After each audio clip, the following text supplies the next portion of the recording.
guys, and welcome to our podcast. Today we're talking about multimedia sports journalism.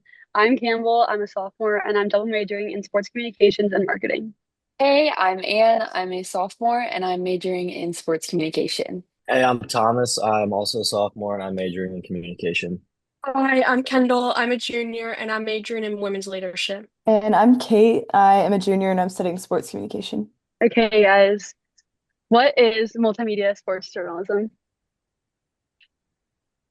I think it's truly changed so much over the years. I was like just watching, I don't know if y'all watched the Summer I Turned Pretty finale, but all of these like accounts, just like on TikTok, like pro sports accounts have like really taken off with that. And so I saw one from like the Red Sox and it was like when Team Conrad wins or something like that. So I think it's just funny. Like I'm trying to imagine like some like older guy, like I guess like running that TikTok account. I don't know. That's probably so silly, but like it's just changed so much. Like now we're all in charge, not only with like the writing stuff, but also just like with TikTok and like catering to the audience there and like also having to still like do print journalism and like print newspaper. So it's just like really interesting to me. Like I just saw that and laughed because I was like, wow, this is crazy that like that's part of someone's job is to like post that. So Completely. Yeah, I think the demographic is like it's become very different for different types of content. Like obviously there's still probably like an older group of people that follow like print journalism, like you said, and then like I think they've been able to cater to younger generations now with all the online stuff, which I think has made sports more like widely known, which I think is great overall for sports. Because if we're being honest, maybe I'm not even saying this, but when's the last time you guys read a sports newspaper, like an actual physical newspaper? I A genuinely long don't time remember the last ago. time I read No, one. yeah, no. Probably never. right, Yeah. no. So it's definitely changed. I liked the Summer I Turned Pretty reference to that. I think that that's such a good way to notice how different sports teams are using media that isn't related to sports in order to connect it to something that applies to them. I also think it's interesting to see how different people are jumping on kind of trends like that to try and get their page to blow up further and to get more of a demographic that they haven't reached yet. And it's just interesting to me to see how they're able to connect to different people that they might not have before. I Yeah. kind of think what started it in sports was Taylor Swift. I think Yeah. she was a Hmm. big influence. The Chiefs have totally dived into her and Travis's relationship, and it's drawn people in. Ratings have gone up, and I think it's just a great way to get more people into sports. Yeah, Dr. Akeem was saying like his wife never wants to watch the Chiefs and like she asked to watch the Chiefs the other day. So I think it's just cool also like I know a lot of people are like really frustrated like why is Taylor Swift on my screen during my NFL game? Whatever. But like it really has like drawn so many people in that like wouldn't normally watch football, which is just huge for ratings and just growth Yeah. in that sense. I feel like lover or hater, you have to admit she has drawn so much revenue into the NFL. Like, even if you're not a Taylor Swift fan, or even if you're like a Taylor Swift hater, it's benefiting you. Like you're and like the entity that you're a huge fan of is gaining so much traction and so much revenue from it that like even if you don't like her, you have to kind of hats off to her. There was a girl, I don't know if you guys know who Katie Feeney is. She's like a pretty Hmm. big influencer in like the sports world, and she actually went to my high school. So I like knew her and knew her family before she like got really big. But it's just interesting seeing how like people can like someone that I just know as a person can like build this huge following and get sports out there to a new audience. Because like I'm sure I don't really follow her sports content all that close, but I'm sure I know there's a lot of people that do. And I think it's just cool that like that's opened up a lot more opportunities for people. Yeah, completely.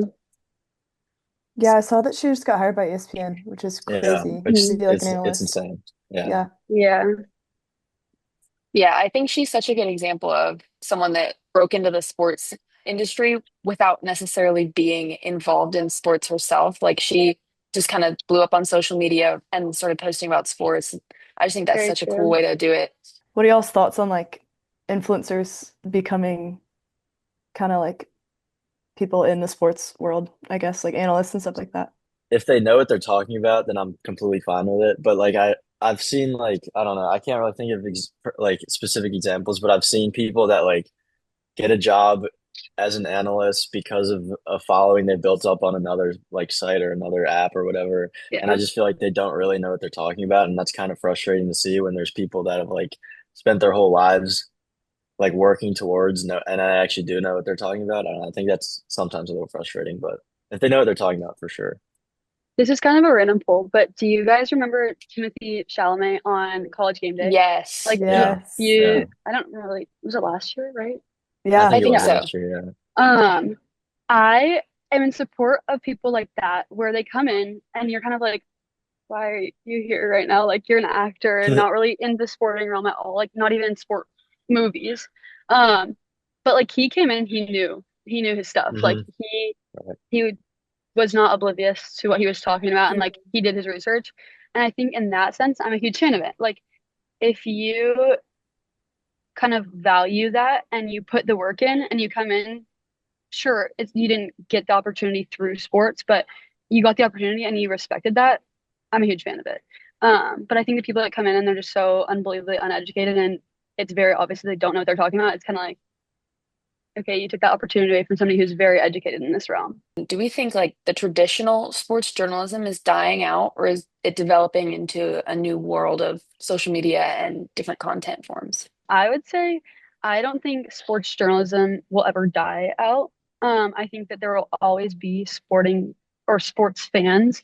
Um, Therefore, there will always be sports journalism. But I definitely think it's developing. I think that's what we've been kind of saying of like traditional print and like radio. I mean, sure, radio is still pretty popular, but I do think that it's definitely developing. But I don't think it will ever die out. Yeah, I kind of agree with that. I don't. I mean, I obviously it's gonna evolve no matter what. Like as we get like, and the internet technology is just gonna become more and more of a thing in our lives. So I don't think it's necessarily a bad thing if sports journalism is adapting to it. People are gonna get their news coverage either way. So the way they get it, if it's easier like it is now, I feel like why not? I know, it just makes me wonder, like, schools with like journalism degrees, like what, like the different, how that curriculum is going to change. Like, are we going to pay to take classes that teach us like how to write in that way, or is that like going to be completely like not useful anymore? So it's just like really interesting to think of like how digital we've gone, of like maybe all of the classes will be like about social media or like stuff like that. But I just was thinking about that. Like someone was talking online on TikTok about like the value of their journalism degree, and it just like really made me think of like Syracuse, Yeah. like they were like trained like to be like print Mhm. journalists and like writers there, Hmm. and like how are they gonna have to like adapt and change to like all this new technology and like the way that we're shifting more digital. So That Right, actually is a because you're great only going to point. be big if you have a big social media following. And if you're huge on TikTok, people are going to know who you are. And that's how you have to adapt. yeah. Yeah. I'm Yeah. in a sports social media class currently, and that has been the super interesting thing to go through. The guy that is teaching it is in the social media listening center in the library. That's his like other job. And he is super involved in all of the analytics side of all of that. And it's just been really cool to see all of the different ways that it's not just social media, it's like it's numbers, it's interactions, it's followings, it's like so much tangible, like numerical data. And I think that's just an interesting way that people don't really see on social media. They just kind of see, oh, it's a post or it's a TikTok. Like I think that's something to think about too. Yeah, I feel like it kind of goes to show like the value of almost like stats classes or like data Mhm. analytics classes is going way up in like the sports realm compared to like you were saying like English writing classes, just because that isn't what's needed nowadays. I mean, writing will always be needed, but less so. So we can kind of move on to our next question, which is written sports coverage better or worse than digital coverage in your guys' opinion? I think definitely nowadays digital coverage is definitely increasing and it's definitely becoming more important, if not better than written sports coverage. I think written just takes a lot longer, and especially with like AI nowadays, it's so easy to just have it spit off ideas and get something written digitally. 100%. Right. Hmm. I know an example I can think of is like I saw Adam Silver, the commissioner of the NBA, the other day was saying that the NBA has become like a highlight league because there's so many fans now that just since the NBA season's so long, so many games every night, like there are a bunch of fans that only watch highlights the next day. And I think that's interesting to see how the NBA is kind of like franchise that and become Mhm. like they he was saying that it kind of makes sense to how they're spending a lot less money on presentation for in games because why would they do that in the regular season when so many fans are just going to watch the highlights anyways and not pay attention to stuff like that. So it's definitely interesting to see how digital coverage has kind of changed how sporting coverage is in general. Yeah, completely. I think even like, well, actually, in my marketing class, we were talking about how the bigger, like, well-known brands, I mean, like Celtics, for example, they were some of the last to develop their social media because they didn't need to kind of break into that new market. They had like a long-lasting fan base. So they were one of the last people to develop their social medias. But I think even nowadays, like the like last ones to join are obviously like taking off on social media. And like now the Celtics have one of like the most well-known socials in all of the NBA. So I think in that sense of like even the ones that are trying to stay true to like their roots, I guess, are kind of seeing the values of digital coverage. I was just talking to someone the other day, like I love the NBA. Basketball is my favorite sport, and I like love the Celtics, like they're my favorite team. But like I do not watch all of their games because there are too many of them and the season is too long. And so I like wonder like Adam Silver even talking about that, like if they would ever, I know it's a long shot, if they ever would like think about shortening the season or something like that. Like I don't know. That's so like long shot, but like if they would take that into account of like, hey, like people's attention spans are getting shorter and shorter and people aren't like gonna sit and watch this many games for X amount of months. And so I don't know, just kind of long shot thinking of like if that ever would cause them to like make a change in that way. But Yeah, I feel like that's always kind of been a debate in the NBA is like, should they shorten the season? Like both for what you said and also for stuff like injuries. Like we see a bunch Mhm. of players that have to sit out, and that causes fans that like pay to watch the games, pay all these streaming sites that they have to pay for now to watch every game if they choose to do that, that they don't get to see their favorite players playing. So yeah, it is interesting. We've seen like the NFL has actually expanded their season recently, which they can do because they don't play as many games, but Mhm. it would definitely be interesting to see if the NBA would ever consider that. We can move on to our next question, and it's how does social media affect the world of multimedia sports journalism? So, what do you guys think? I mean, I'd venture to say that like social media has genuinely turned multimedia sports journalism upside down. Like, I think that in a lot of ways, like social media is most of the multimedia sports journalism that we consume nowadays. Um, so I think it's made a huge impact and like completely changed how we consume. Yeah, I think it's opened like a an outlet for fans to become more connected to like their favorite players. Like in the past, maybe like obviously with like big stars, like if you think about like Michael Jordan, everyone knows what Michael Jordan's doing all the time. But like if you're a random NBA fan and you're wondering what like just a random starter on your team is doing back in the 90s, I bet you have no idea. But now if you're like a big fan of them, they like went to a college that you support or something, and now they're playing in the NBA, you can follow what they're doing in their personal life if that's something you want to do, which I think is just definitely due to the internet and every social media becoming so involved now. People's attention spans are just getting shorter and shorter, and I think that that's something that people have to take into account, especially when like only posting highlights or having to go for people like having to expect that people are only going to watch the highlights is something that I think is a good point, especially with social media being so big and so wide. I think that that's also something that people have to take into account is they're not just posting what they want to post, they're posting what other people want to post and like see. And other people, there's going to be, no matter what a sports team uploads on social media, there's going to be 7,000 other people that are also posting the same content that are fans posting it or with other companies trying to post it first. And I just think it's a super competitive space now. People are looking for that direct athlete to fan communication. They don't want it from some journalists. They're looking for someone like LeBron James that often breaks his news through social media to be doing that rather than a sports journalist.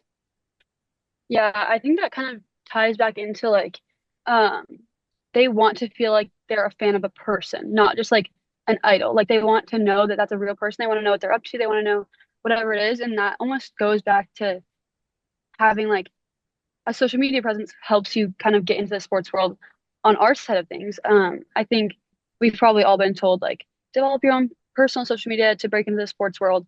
And I think that just goes to show like people want to know the person behind the screen. They don't want to just see a face and hear a bunch of opinions from them. They want to know that person as a human being. I feel like that's why like the New Heights podcast has taken off so much because it's like people just want like the clips on like the shorts on TikTok and Instagram just because it is like Jason and Travis. Like whereas like if I like posted something like people wouldn't want to listen because I am not a Super Bowl champion. So like all that stuff. I think it's just really fun. And also it can be difficult for people to like break into the space just because these athletes are seeing that like, oh yeah, I can also have a social media presence and like enter into this space as well. So now we're competing with actual athletes, which is tough, but also like really cool, I guess, at the same time. Yeah, I know for me, like before I saw that podcast ever, I despised, well, I didn't really know anything about Jason Kelsey, but I hated the Eagles, so I just naturally hated him. And then Travis Kelsey, I hated the Chiefs and I hated him. But seeing their like personality come show through on that podcast, become a fan of both of them, which is kind of hard to say because I hate everyone on the Eagles, but I actually used to like Jason Kelsey a lot. So I think that's a cool way for like I've also just seeing guys like I don't know if you guys watch Hard Knocks or anything like that where you can kind of see like I know another good one is like Netflix has a series called Quarterback Hmm. or Receiver or whatever it's called. I've watched all those and it's just a good way to see like these guys' personalities and it's like made a fan out of me for some of these guys that I didn't really know about before, which I think is cool. Be honest, you also hated Travis because of Taylor. I know you're not a No, Taylor I Swift actually, fan. I no, I don't really care about Taylor Swift. I actually didn't like Travis Kelsey because I just thought he was like I don't know. He was just cocky. I did. This was before he even started dating her at all. So I that didn't change it at all for me. I'm being He knows his serious. audience. He knows he's talking to four girls right now. I low-key felt the Um, same way about Travis until I watched the podcast and I was like, okay, he's kind of likable. Like I can tolerate him. Yeah, I feel like he used to be like kind of I don't know. He used to just not be as likable. It has nothing Yeah. to do with Taylor Swift, I promise. Oh goodness. I guess like swinging into our last questions, just about podcasting. Great segue. But do y'all think that podcasts are considered journalism or fan commentary? Kind of. this one's tricky because I think it's a big gray area. I think certain Yeah. podcasts can totally be counted as journalism, and then others can literally just be fans talking. Um, I think that it just depends on obviously who's running it, who has the experience that's been running it, and what they're talking about. Journalism is more of like news. So like if you have something new or a new opinion or whatever it is, versus a lot of podcasts nowadays. I mean, there's so many that are just kind of repeating the same things that have been said for a decade. Um, so I think when it gets into that repetition, that's kind of where it goes back into fan commentary. But I think if it is like breaking news or like new opinions or new thoughts, whatever it is, I think that's kind of more considered journalism. I think it also kind of like you said, it just depends on who's running it. It also just depends on how it's being run. Like if it's really like a tight ship, like serious, then I think that's more journalism. But like if it's more like if you think of the Pat McAfee show, I think they do a good job of doing both. Like they obviously break a lot of news and they have serious segments, but they also you see their personality shine through and they they're just friends joking around with each other, which I think is good. We're right up there with the Pat McAfee show now. Yeah. I mean, Same. I think we're close for sure. oh man, this has been awesome. I'm so excited for our guest. She's one of my best friends. Just moved. She's from Long Island, New York, but she just moved back. She works in Manhattan, for the Premier Lacrosse League, and I got to work with her at Clemson Athletics. And she was the team lead for men's basketball and also was a graphics intern with Clemson football. So she has a lot of experience just in many different areas of the industry. And so I'm really excited to welcome Mikaela Carroll to the show.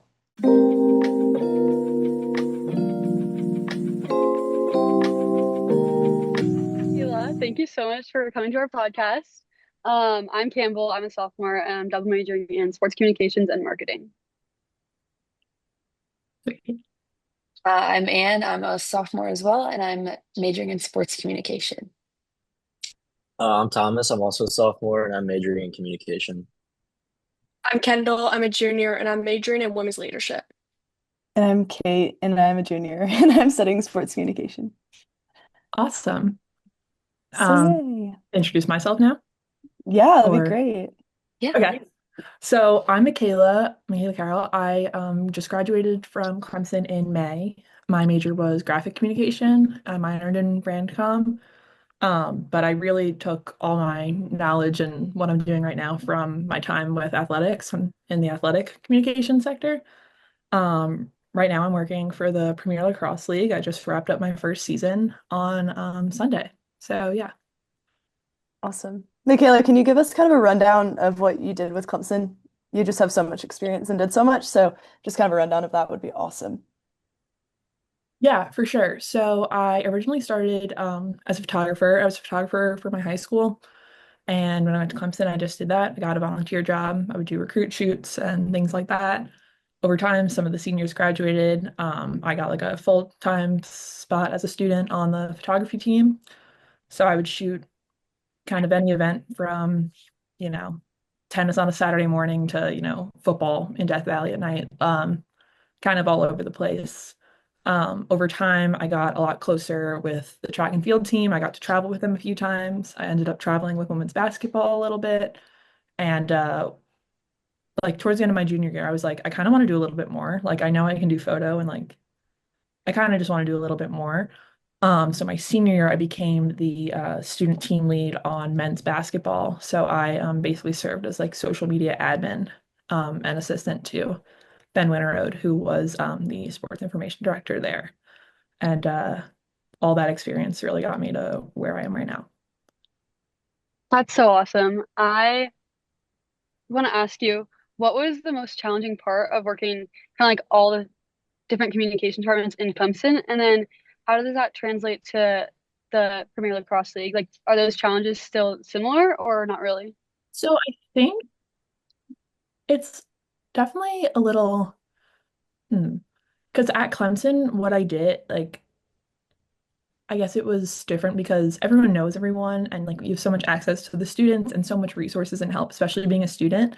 Hmm. Um, And then going into the lacrosse league, like this is my full-time job. This isn't just like what I do when I'm not in class.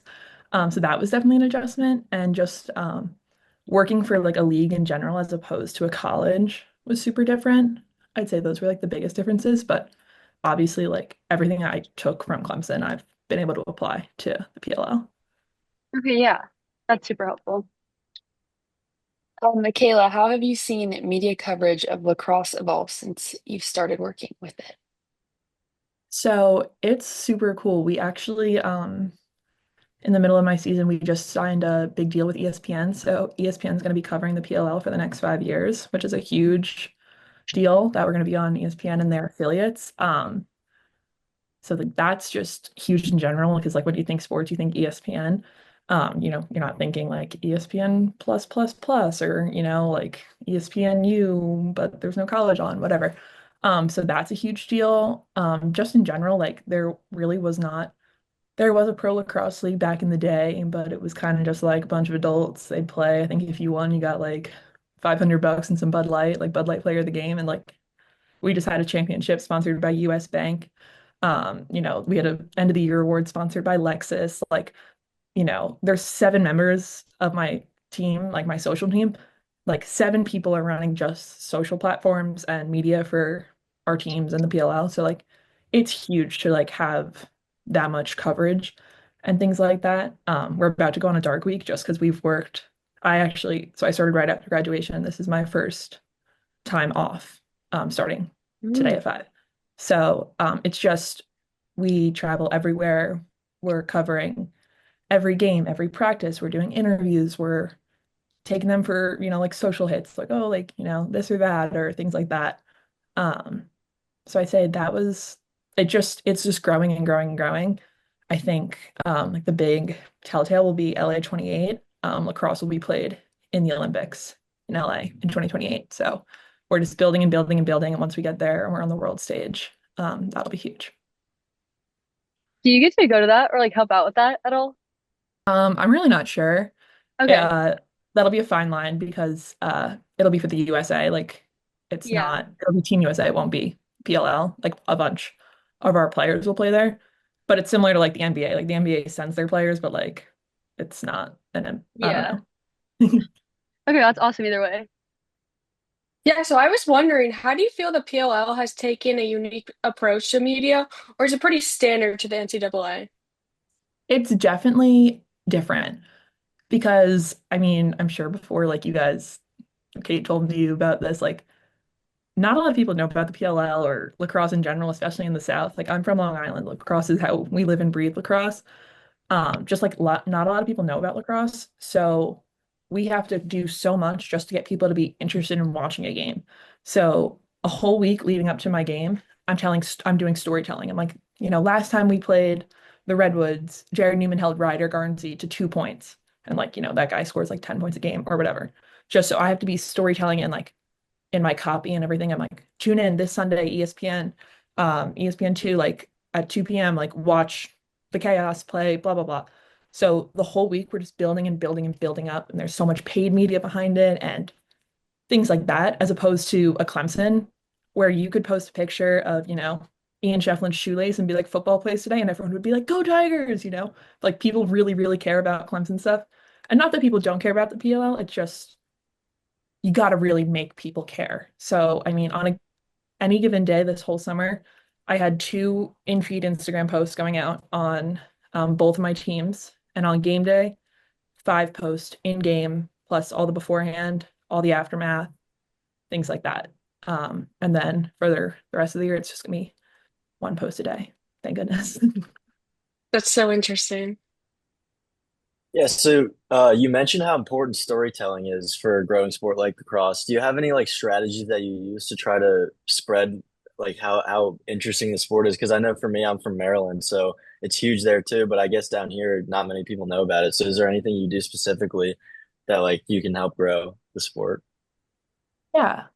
I think the storytelling aspect was one of the hardest parts for me, especially coming from like when I was at men's basketball. I'd show up on game day, and like my job started then. Right now, my job starts if we play on Saturday, my job starts the minute the game before ends, like the week before. It's like that whole week I'm telling the story of the last game, and then probably like Tuesday or Wednesday I'm pivoting to just tell stories about this upcoming game and make you interested. So like, whoever scored this behind the back goal, like things like that. Just like the eye-catching, like kind of like a clickbaity stuff has Right. helped a lot. But from a storytelling aspect, we have like a storylines meeting. We have like similar to an SID. His name's Joe Keegan. He's the GOAT. He is like our managing editor. So we have a meeting and it's like a content team, the video team, social, anyone who really wants to join. It's called Storylines. And it's just you know, the league's only been around since 2019, so it's like history of the matchups, like what are we looking for, like what comes to mind is semifinals. We had brother versus brother. So like Pat Cavanaugh plays on my team, Chris Cavanaugh plays on the Redwoods, like, and they won 2 national championships together at Notre Dame. How can we lean on the Notre Dame people? How can we tie that in? Um, Things like that. Just you really gotta use your resources here. Like, you know, this guy scored a goal. He's not really a huge name, but he went to a D3 college. I had a kid who went to Salisbury on my team. So I'm like, you know, D3 legends, Cross Ferrara, like, and that's gonna make people interested. Just how can you get people interested in lacrosse, your team, your account, things like that, if that answers that at all. Yeah, that was great. Thank you. That's awesome. Um, I would just love to ask you, kind of looping back to your time at Clemson, what was one of the most kind of special memories with your time with men's basketball, or just like any Clemson memory? But I think looking back on it, I think my favorite memory would probably be one of my first. And I got sent as a sophomore. I got sent to the ACC track and field outdoor championships. I'd never traveled with a team before. I'd only shot track really in high school. I did like one meet inside at Clemson. Didn't know anyone, whatever, but the person who was supposed to go had to graduate. It was the day of graduation. So I got sent. And you know, track and field was never our like, not that no one pays attention to track and field, but I personally like whatever I was shooting softball and baseball and whatever. And we go, and it's 3 days. Track is like 10 or starts early in the morning, goes all the way to the end of the day. And I'm just like running around. I'm like going to throwing, which is, 10 minutes that way. Everyone's racing at the same time, whatever. And it comes down to the last event, and I get a call. So Jackson, who was like this person who was supposed to go, walks across stage and he calls me. He's like, "Hey, if we win this, we're ACC champs." And I am like, "What do you mean? Like, we were in last place to start the day." And as it has it, we win. We're the ACC outdoor champs. And I am just I'm taking the pictures. I handed one of the girls on the team my phone, and I'm like, "Just text all these things to this number." Like, I'm sending them. I'm taking videos for Instagram stories. I think I had like kids on the team like videoing and like airdropping them to me and just sending. I think that was one of the most special memories because it's like I literally just did it, and it's kind of like you just go into fight or flight, and I did it. And I think that moment, Jeff Callan, I don't know, Cate obviously knows him, but like after that, he was like, "Okay, like, yeah, you can do it." I think that was one of the most special memories. And Yeah. then men's basketball, I mean, getting to see the court rushed twice in Little John was something I don't think I'll ever forget. Yeah, I was gonna say you had a pretty special last men's basketball season. It didn't end quite the way y'all would have hoped, but some pretty special moments Yeah, during the no, but year. it was So For yeah. sure. incredibly. Yeah. If all things considered, it was not a bad season to end on. No, not at all. Yeah. Not at all. I wouldn't have traded that season for the world. You Yeah. know, it was awesome. I like Yeah. literally, I think my coworkers are so tired of me just talking about March Madness and like make me stay it in Providence. You just made such a lasting impact on the department, and we're just so thankful for you coming to talk to us. And it's just been so awesome. We won't take too much more of your time, but just thankful for you and your friendship and your mentorship. So, yeah. Yeah, Awesome. thank you so much for coming to talk to us. That was super great insight and honestly just great to hear from you. Yeah, Yes, thanks a thank you lot. so That was much. Thank awesome. you Yeah, so no much. problem. Enjoy your Anything else? break. You deserve it. Okay, well, that's it for the first episode. We hope you guys enjoyed it so much. And we're just super glad that Mikaela got to join us and talk about her experience in multimedia sports journalism. Yeah, Mikaela is just one of my best friends, and so really awesome to hear from her and just really proud of the work that she's done at Clemson and in the PLL. Yeah, it was super fun to just kind of get some insight from someone from, what a lot of us are probably looking forward to doing, something like that. So it was just definitely cool to see. Hope everyone enjoyed the podcast today. So grateful for her to be on the podcast. Very cool opportunity we were able to show everyone. If you guys liked what you saw this week, tune in next week and the next episode will come out.